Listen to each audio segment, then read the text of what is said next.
Lajeng menapa paduka si Kakang mangertosi menapa to sedyanipun titah ingkang nepsu brata kala wau si Kakang. Ha inggih. Sejatosipun titah menika saking Lengkopura.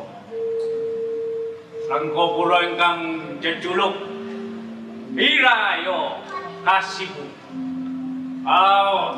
Menika titah ingkang boten sakbaene Adi Guru. Awit anggonipun mesu brata utawa teteki menika titah menika gadhahi ati kang suci. Menawi menika saged ketlarung-larung tartamtu badhe dados bobah musing Jawata kayiwangan wograk lan malih wonten ing Arcapada bakal boten sakeca. Niki mekaten tartamtu namung setunggal ingkang saged jugaraken boten liya namung paduka dipun.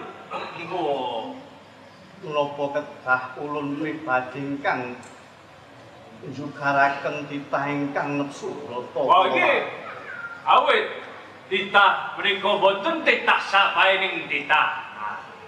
Kalih dosa taun anggenipun teteki kanthi lumantaran ati kang tulus suci memuhung wonten ngarsa paduka katen.